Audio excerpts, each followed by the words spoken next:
Hello students, कैसे हैं सभी। Welcome to Parth school online tutorials. आज हम डिस्कस करेंगे अपने ग्रेविटेशन चैप्टर के बारे में थोड़ा सा और। इन द प्रीवियस लेक्चर्स हम लोगों ने देखा कि ग्रेविटेशन फोर्स क्या चीज है। In the previous lecture we have also discussed the universal law of gravitation. हमने देखा कि कैसे एक लॉ हमारे इस फोर्स को गवर्न कर रहा है। फिर हमने देखा कि उसका फॉर्मूला आता है, हमारे पास एक छोटा सा प्यारा सा फॉर्मूला है, F = G m1 m2 by r²। कि जब भी कोई ऑब्जेक्ट आपका फॉल होता है तो उस पे क्या लगता है, एक फोर्स अप्लाई होता है। उस फोर्स की वजह से वो फॉल हो रहा होता है। That force is named as gravitational force. वो ग्रेविटेशनल फोर्स उस ऑब्जेक्ट को एक एक्सेलरेशन भी प्रोवाइड करता है, जिस एक्सेलरेशन को हम बोलते हैं एक्सेलरेशन ड्यू टू ग्रेविटी, और जिसे हम रिप्रेजेंट करते हैं स्मॉल g से। The small g, it represents acceleration due to gravity। यानी कि object, when this object is falling down, so it is getting an acceleration। इसको ऑब्वियसली बात है, जब नीचे गिर रहा है तो उसको क्या मिल रही है, एक एक्सेलरेशन मिलती है।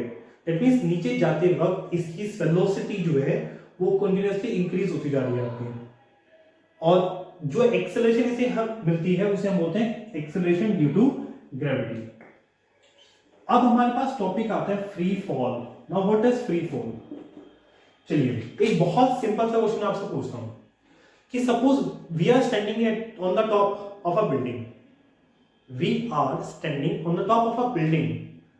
खड़े होना है वहां पे, खड़े होकर के हमें एक स्टोन लेना है। Stone and a paper of the same size हमें ड्रॉप कर देना है। Same shape and same size, stone paper dropped. क्या लगता है कि दोनों में से कौन पहले नीचे पहुंचेगा, स्टोन या पेपर। आई थिंक आंसर आपको पता है। Yes, the answer is stone. Stone पहले नीचे पहुंचेगा। क्यों, ऐसा क्यों हुआ। क्या अर्थ ने दोनों पे डिफरेंट डिफरेंट फोर्सेस अप्लाई किए थे, क्या दोनों को डिफरेंट एक्सेलरेशन मिली थी, क्या है इसका रीजन। अब एक और एग्जांपल लेके चलते हैं जिसमें हम मास सेम लेंगे बट उनकी शेप चेंज कर देते हैं। पेपर है, एक पेपर को आप एक रजिस्टर से आपने पेपर लिया, नॉर्मली पेपर आपका, उसको मैं छोड़ दिया। अभी फोल्डेड फॉर्म में नहीं है, वो प्लेन पेपर है, स्ट्रेट पेपर, प्लेन पेपर छोड़ दिया। ऑन द सेकंड केस हमने उसको फोल्ड करा ऐसे यूं मोड़ा और फिर उसके छोड़ दिया क्रश करके।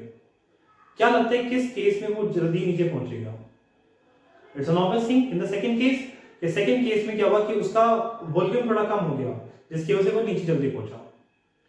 Okay, now can you connect कि इन दोनों केसेस में, पहला केस जिसमें मैंने क्या लिया था, मास को डिफरेंट किया था, दूसरा केस मास सेम रखा पर मैंने शेप अलग कर दी है।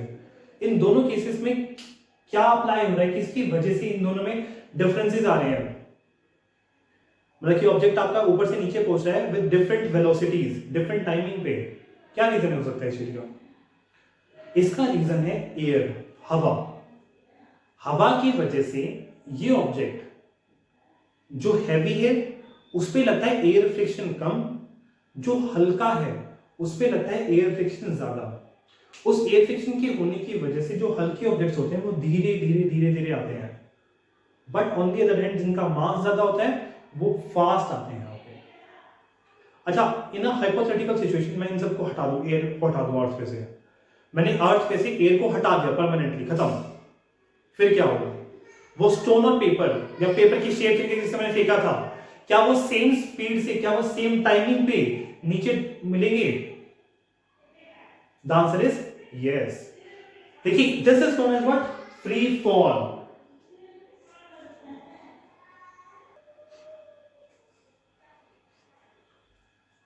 सॉरी पर वो बैकग्राउंड डिस्टर्बेंस थी तो थोड़ा सा उसको कंट्रोल करके आया अभी। ठीक है, फ्री फॉल। फ्री फॉल क्या चीज है। ओके, फ्री फॉल क्या होता है, whenever an object falls under the influence of gravity only, gravitational force only, it is accelerated due to gravity only. It is known as what, free fall. So simply क्या कह सकते हैं, when an object falls under the influence of gravity only, it is known as what, free fall. ऐसे cases में क्या होगा कि कोई भी दो ऑब्जेक्ट लीजिए आप लोग, कोई भी हैवी हो हल्का हो, डज नॉट मैटर, शेप कैसी भी हो, does not matter, if you are dropping them from the same height, so they will reach the ground on the same time, वो सेम टाइम पे पहुंचेंगे, irrespective of their masses and their shape. This is what free fall. अर्थ, क्या अर्थ पे free fall possible है? नहीं, क्योंकि यहां पे एयर है। एयर की वजह से एयर क्या करती है, ऊपर की तरफ फोर्स अप्लाई करती है, अपवर्ड फोर्स। उस अपवर्ड फोर्स की वजह से जब आपके ऑब्जेक्ट्स नीचे आ रहे हैं, नीचे से ऑब्जेक्ट एक ऑब्जेक्ट तो नीचे गिर रहा था, ये तो लाइट था, लाइट ऑब्जेक्ट, और ये आपके पास हैवी ऑब्जेक्ट नीचे गिर रहा है। हवा, एयर, एटमॉस्फेयर उसको ऊपर की तरफ फोर्स अप्लाई करती है, दैट इज एयर फ्रिक्शन, जिसे हम बोलते हैं अपवर्ड फोर्सेस। ये अपवर्ड फोर्सेस बहुत ज्यादा नहीं होते, थोड़े होते हैं। एक स्टोन हैवी है, इनकी इसका मास ज्यादा है, इनकी ये नीचे की तरफ फोर्स अप्लाई ज्यादा कर रहा है, वो तेजी से आएगा, अपवर्ड फोर्स कम रह जाएगा उसके लिए, बट इसके लिए अपवर्ड फोर्स काफी ज्यादा है, वो ऊपर ही रहेगा आपका। जैसे फॉर एग्जांपल आपका पानी के अंदर गिर देते हैं, अगर पानी के अंदर आप स्टोन डालते हैं वो डूब जाता है, पर पानी के अंदर अगर पेपर डालते हैं, पेपर नहीं डूबता आपका, वो ऊपर जाता है, आपका फ्लोट करता है, आपका वुड, लकड़ी फ्लोट करती है, just because of this upward forces. जैसे आपकी हवा अपवर्ड फोर्स अप्लाई करती है, वैसे पानी भी अप्लाई करती है। ओके, सो क्या फ्री फॉल हमें समझ आया? फ्री फॉल क्या है? When an object falls under the influence of gravitational force only, it is known as what? Free fall. This situation is possible where there is no air. क्या आपके mind में ऐसी कोई जगह है जहां पे एयर ना हो? जरूरी नहीं कि अर्थ पे हो। The answer is moon. Moon पे एटमॉस्फेयर नहीं है, एयर नहीं है, सो वहां पर अगर हम किसी दो ऑब्जेक्ट्स को फॉल करवाते हैं, irrespective of their masses, irrespective of their shapes and size, they will reach on the ground with the same time, on the same time, वो सेम टाइम पे सेम वेलोसिटी पे हिट करेंगे ground को। Okay, this is what free fall.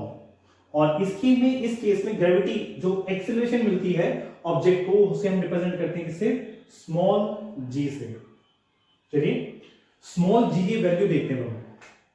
अगर मैं बात करता हूं फोर्स, ग्रेविटेशनल फोर्स, जो हमने प्रीवियस वीडियोस में अपना फॉर्मूला देखा था, वो था आपके पास G M one M two by R square, m1 m2 by R square, am I right? ये दो ऑब्जेक्ट थे आपके पास, A and B, mass m1 mass m2, centre point. अब मैं क्या करने जा रहा हूं कि मैं अर्थ या फिर किसी सेलेस्टियल बॉडी के बारे में बात करने जा रहा हूं। Suppose this is a celestial body, suppose Earth ही है ये, वैसे तो सर्कल है ये, but you may consider it earth, ठीक है? and there is a person standing here, एक पर्सन यहां पे खड़ा है, this is the center point of the earth, अर्थ का मास है capital M, and mass of that person or any object is small m. Distance between the center of the earth and the center of the object is r. अब हम तो अर्थ पे ही हैं, surface पे ही हैं, और हमारा सेंटर तो सरफेस पे माना जाएगा, तो इसीलिए यहां पर जो रेडियस होगी ना अर्थ की, वही क्या होगा? डिस्टेंस होगा। Radius and distance between the two objects, ये centre of Earth and centre of the object same है यहां पर, तो हम यहां पे क्या लेंगे? रेडियस ही ले लेंगे इसकी, radius. So F is equal to क्या है आपके पास? फोर्स का formula G capital M small m by r square. Capital M is the mass of earth and small m is the mass of the object, and r is the radius of the earth. So this is the formula for the gravitational force. ठीक है? अब हमने देखा कि एक formula और भी होता है हमारे पास फोर्स का, जो हमने प्रीवियस चैप्टर में पढ़ा था, जो सेकंड लॉ ऑफ मोशन से नहीं आया था, that was mass into acceleration, ma। यहां पे देखिए हमारे लिखा हुआ है एक्सेलरेशन a, हम इस a की जगह पर g लिख सकते हैं यहां पर, क्योंकि अभी फिलहाल जो ऑब्जेक्ट जब नीचे गिर रहा है तो उसको जो एक्सेलरेशन मिल रही है वो कौन सी एक्सेलरेशन? आपकी एक्सेलरेशन ड्यू टू ग्रेविटी मिल रही है। तो मैंने यहां पे क्या कर दिया? a की जगह g लिख दिया मैंने। अच्छा, now can we equate them? दोनों फोर्सेस हैं, दोनों ग्रेविटेशनल फोर्स है, तो दोनों को इक्वल लिख दूं मैं? तो दोनों को इक्वल लिख देते हैं। m by r square is equals to mg. Here you can see m से m कैंसिल हो गया आपके पास, सो क्या बचा आपके पास सिर्फ और सिर्फ g is equals to capital G capital M by r square. As you can see from the formula that small g, that is acceleration due to gravity, depends on two things. The first one, the mass of celestial body and radius of that celestial body. It does not depend on the mass of the object or shape of the object. कि ना ही उसकी मास पे depend करता है object के, ना ही उसकी shape पे डिपेंड करता है. It just depends on two things. The first one is the mass of the celestial body and the radius of the celestial body. Just on two things. यानी कि जितना बड़ा प्लैनेट होगा, यानी कि जितना हैवी प्लैनेट होगा, उतना ही ज्यादा क्या होगा उसके पास एक्सेलरेशन ड्यू टू ग्रेविटी होगी. ओके, जैसे अर्थ और मून को मैं कंपेयर करता हूं. अर्थ का मास ज्यादा है, मून का मास कम है. So it's a clear thing कि अर्थ की ग्रेविटेशनल फोर्स ज्यादा है, मून की कम है. अब मैं कंपेयर करता हूं अर्थ एंड सन को. इट्स एन ऑब्वियस थिंग कि सन का मास बहुत ज्यादा है अर्थ से, सो अर्थ सन की जी की वैल्यू भी ज्यादा होगी as compare to earth. Okay students,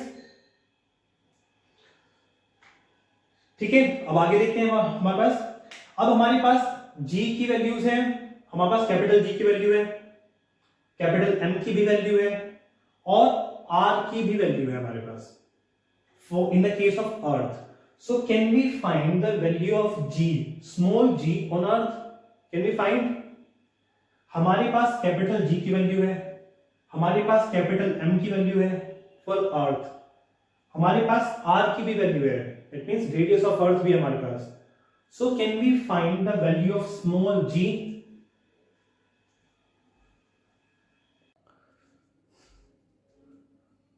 ठीक है स्टूडेंट्स, अब देखिए हमारे पास मास ऑफ अर्थ गिवन है, रेडियस ऑफ अर्थ गिवन है, ग्रेविटेशनल कांस्टेंट भी गिवन है हमारे पास. So can we find the value of small g which is equals to G M by R square? Yes, we can find. Let's find out. So I am writing it here so to make it easy.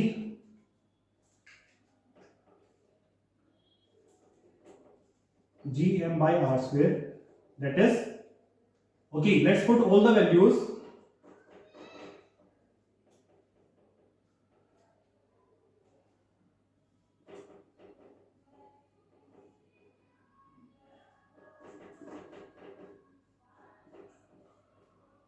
ठीक है, काफी बड़ी calculation है. देखिए मैं इसे solve नहीं करूंगा, मैंने ऑलरेडी सॉल्व की हुई है. मैंने छोड़िए पहले जो सेंटेंस है उन्होंने सॉल्व की हुई है. So why should I do? मैं तो डायरेक्टली भी लिख देता हूं वैल्यूज 9.8 मीटर पर सेकंड स्क्वायर. ठीक है, मैंने डायरेक्ट लिख दिया 9.8 मीटर पर सेकंड स्क्वायर, जिसे हम न्यूमेरिकल्स में अप्रोक्सीमेटली 10 मीटर पर सेकंड स्क्वायर भी यूज कर देते हैं. ओके ओके, अब अगर हम बात करते हैं, this is the gravity of G of earth. अगर मैं बात करूं मून के बारे में, जी मून, आप जानते हैं कि हमारी जो मून है, मून का मास और रेडियस कुछ इतना है कि हमारी अर्थ के कंपैरेटिवली उसकी ग्रेविटेशनल फोर्स सिर्फ 1/6 होती है. G moon is equal to g E by 6 होती है. इसे आप फाइंड आउट कर सकते हैं by putting the mass of moon and by putting the radius of the moon. That you can find on the net also कि आप उसका मास और रेडियस कितनी होती है, फिर आप उसे कर सकते हैं. इससे नॉट अ बिग डील. चलिए, अच्छा ये तो हमने देखा कि मून पे और अर्थ पे दोनों पे हमारे जी की में डिफरेंसेस होते हैं. जैसे अगर यहाँ पे 9.8 है तो मून पे कितना होगा? 9.8 डिवाइडेड बाय 6 होगी जी की वैल्यू, और सन पे कितनी होगी? ज्यादा होगी क्योंकि उसका मास ज्यादा है. ठीक है, क्या अर्थ पे ऑल ओवर द अर्थ क्या स्मॉल जी की वैल्यू सेम है? क्या कोई पॉइंट ऐसा है जहां पर हमारी स्मॉल जी की वैल्यू चेंज होती है? So the answer is yes. आप लोग जानते हैं कि आप हमारी जो अर्थ है वो कंप्लीटली स्फेरिकल शेप की नहीं है, वो थोड़ी सी इलिप्टिकल शेप की आपकी.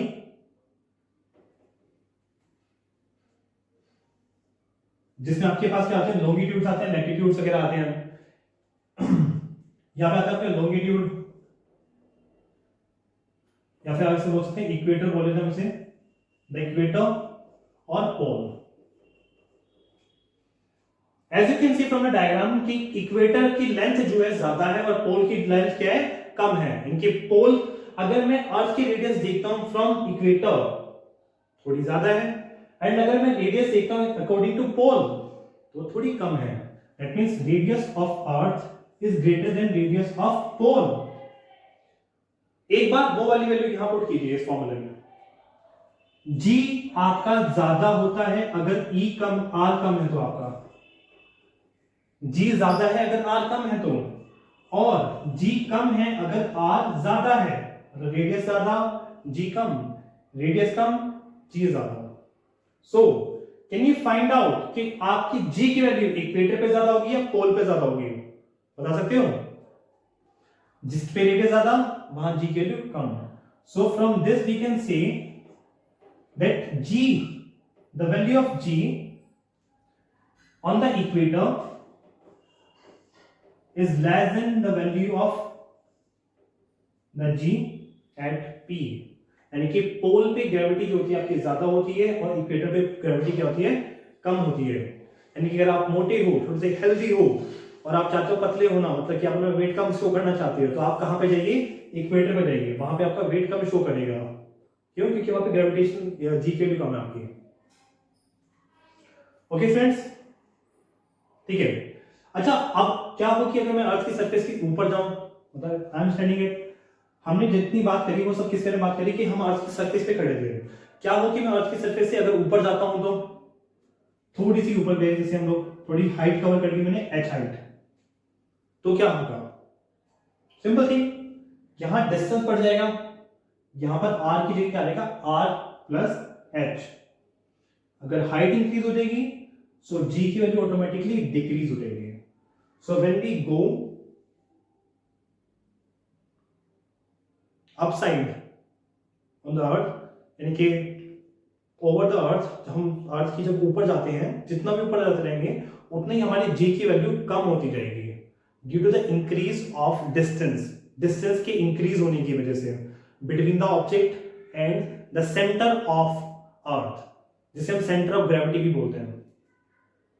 नाउ क्या होगा अगर हम लोग अर्थ की सरफेस के अंदर जाएं, तो होना तो ये चाहिए कि उसकी जी के लिए बढ़नी चाहिए थी, ये डिस्टेंस कम हो रहा है, बट सम कैलकुलेशंस के बेसिस पे ये फाइंड आउट किया गया कि जब हम अर्थ की सरफेस के अंदर जाते हैं तो उसकी फिर से आपकी जो जी की वैल्यू होती है वो कम होती है। कैसे कम होती है, कैलकुलेशंस क्या है, ये सब हम लोग पढ़ते हैं अपनी 11th क्लास में। फॉर नाउ 9th क्लास में थोड़ा सा एडवांस पार्ट में चले जाते हैं तो बता देते हैं कि हम जब अर्थ की अंडरग्राउंड जाते हैं तो भी जी की वैल्यू कम होती है, and it becomes zero when you reach the core of the earth. जब हम कोर में पहुंचते हैं तो अर्थ की ग्रेविटी कितनी होती है, जीरो। जैसे स्पेस में है वैसे कहां पे, कोर पे है। अब ये कैसे आई वैल्यूज, कैसे नहीं आई, ये सब आप लोग फाइंड आउट करेंगे 11th क्लास में। सो फॉर नाउ अभी याद रखते हैं कि कोर में जो ग्रेविटी होती है वो कितनी होती है आपकी, जीरो। सो ठीक है स्टूडेंट्स, हमारे इस टॉपिक में इतना ही। अगर आपको टॉपिक अच्छे समझ आया हो सो प्लीज लाइक करना, कमेंट करना, शेयर करना। Thank you.